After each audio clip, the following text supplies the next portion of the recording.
Hola, ¿qué tal? Sean bienvenidos en este nuevo video tutorial en el cual les traigo este archivo PSD editable de un logo muy bonito. La verdad, a mí me ha encantado, así que vamos con el tutorial. Para editar este logo, primero vamos a descargarlo. El link lo dejaré en la descripción, así que yo te espero, yo tranquilo, tú descárgatelo, abre tu Photoshop, abre el archivo descargado, el PSD, y aquí estamos. Para editar nuestro logo, lo primero vamos a comenzar con nuestro texto.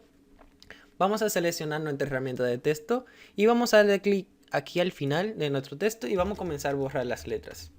Vamos a ponerle nuestro nombre del logo y una vez terminado podemos presionar esta pequeño icono de aquí de listo y ya estaría. Vamos a hacer esto con el otro texto. Vamos a ponerle a tutoriales. Es un ejemplo. Vamos a presionar otra vez y aquí estaría editado a lo que es nuestro texto. Si queremos cambiarle el color al texto es súper fácil. Seleccionamos el texto que queremos cambiar al logo.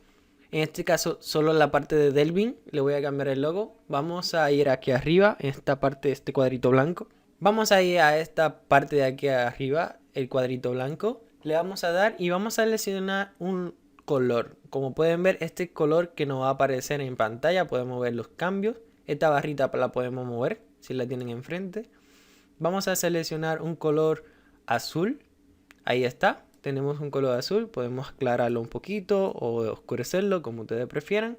Van cambiando los colores dependiendo su gusto. Y ahora para cambiarle el color a lo que es el logo, podemos seleccionar lo que es el logo aquí en esta parte. Y vamos a ir a imagen, ajustes, saturación o tono. Y aquí tenemos lo que es nuestra ventana de tono y saturación. Y vamos a cambiar lo que es el tono. Y aquí como pueden ver va cambiando de color.